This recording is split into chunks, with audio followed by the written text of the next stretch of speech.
আসসালামু আলাইকুম এভরিওয়ান, সবাই কেমন আছেন? ভালো তো? সুরাইয়া রান্নাঘরে সবাইকে স্বাগত জানাই। আজকে আমি আপনাদের তৈরি করে দেখাবো বৃষ্টির সিজনে তেলের ফুলকো পিঠা। আর এটা হচ্ছে পাকা কাঁঠাল দিয়ে বেশ সুন্দর ফুলকো ফুলকো একদম নরম নরম পোয়া পিঠা, যা মুখে দেওয়া মাত্রই কিন্তু মিলিয়ে যায়। এতটা সুস্বাদু হয় এই পিঠাটা। দেখতে যতটা লোভনীয়, খেতেও কিন্তু অসম্ভব সুন্দর। পাকা কাঁঠালের সুঘ্রাণে যেন সবার মন কেড়ে নেয় এই পোয়া পিঠা। যারা এই পিঠা বানাতে ব্যর্থ তাদেরকে আমি কিছু টিপস দেব। তো বন্ধুরা, স্কিপ না করে পুরো রেসিপিটি দেখার অনুরোধ রইল। আসুন রেসিপিটি দেখে নেওয়া যাক। প্রথমেই আমি নিয়ে নিচ্ছি একটা মাঝারি সাইজের পাকা কাঁঠাল।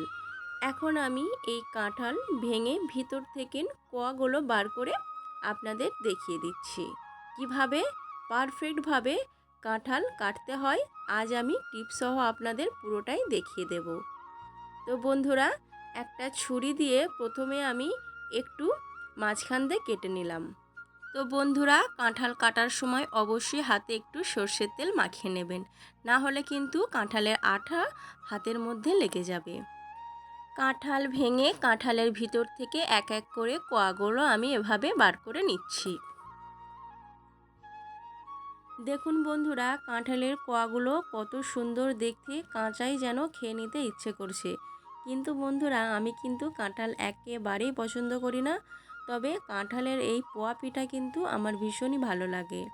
তো আপনারা যারা কাঁচা কাঁঠাল খেতে পছন্দ করেন না, এভাবে কিন্তু আপনারা পিঠে বানিয়ে খেতে পারেন। এখন আমি এই কাঁঠালের বীজগুলো ফেলে দিয়েছি। এখন একটা মিক্সিং গ্রাইন্ডারে দিয়ে স্মুথ পেস্ট তৈরি করে নেব। তো বন্ধুরা, পুরো কাঁঠালের কোয়াগুলো কিন্তু আমি নিইনি, অর্ধেকটা নিয়েছি আর অর্ধেকটা রেখে দিয়েছি। এখন আমি দিয়ে দিচ্ছি 2 বাটি ময়দা, দিয়ে দিচ্ছি 1 বাটি চিনি, আর দিয়ে দিচ্ছি 2 বাটি সুজি। আমি এই বাটির মাপ করেই কিন্তু সমস্ত উপকরণ দিয়ে দিচ্ছি। আর এই পিঠার ফ্লেভারটা একটু সুন্দর করার জন্য দিয়ে দিচ্ছি মৌরি, দিয়ে দিচ্ছি সামান্য পরিমাণ লবণ, দিয়ে সমস্ত শুকনো উপকরণ আমি হাত দিয়ে খুব ভালোভাবে প্রথমে মেখে নিচ্ছি। এরপর আমি এখানে দিয়ে দিচ্ছি গুড়। এই গুড় আপনারা চাইলে স্কিপও করতে পারেন, তবে একটু যদি এই গুড় দেন তাহলে এর ফ্লেভারটা খুবই ভালো লাগে খেতে। বাটি ধুয়ে 1 বাটি এখানে আমি পানি দিয়ে দিচ্ছি, লাগলে পরে আবারও দেব। এখন আমি হাত দিয়ে খুব ভালোভাবে সমস্ত উপকরণ আবারও মেখে নিচ্ছি। আমার কাছে মনে হলো ব্যাটারটা একটু শক্ত লাগছে, তাই আর 1 বাটি আমি এখানে পানি দিয়ে দিলাম। পানিটা কিন্তু হালকা গরম হতে হবে। দেখুন বন্ধুরা, একটা স্মুথ ব্যাটার কিন্তু তৈরি হয়ে গেছে। ঘনত্বটা কিন্তু এরকমই রাখতে হবে। ঢাকা দিয়ে এখন 10 মিনিট আমি রেস্টে রেখে দিচ্ছি। 10 মিনিট পর গ্যাসে ফ্রাই প্যান বসিয়েছি, দিয়ে দিচ্ছি পর্যাপ্ত পরিমাণ সয়াবিন তেল।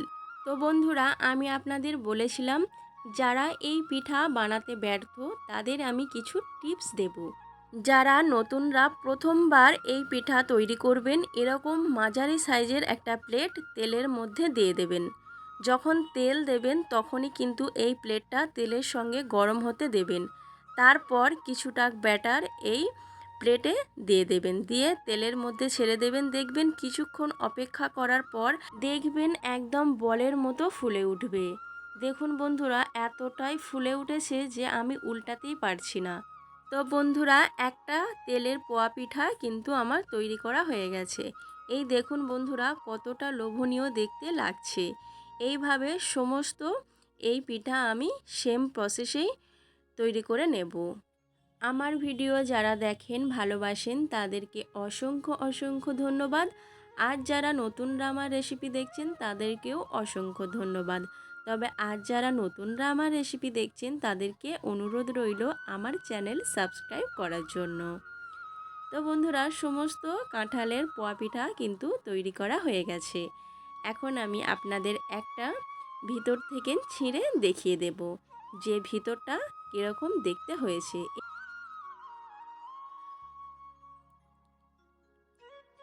এই দেখুন বন্ধুরা, ভিতরটা কিন্তু মাশাআল্লাহ ভীষণ সুন্দর, একদম জালি জালি কিন্তু তৈরি হয়েছে এই কাঁঠালের পোয়া পিঠা। আপনারা বাড়িতে অবশ্যই একবার হলেও ট্রাই করবেন, দেখবেন বাড়ির ছোট থেকে বড় সকলেই ভীষণ পছন্দ করবে। আজকের আমার এই রেসিপি আপনাদের পছন্দ হলে লাইক, কমেন্ট, শেয়ার করবেন।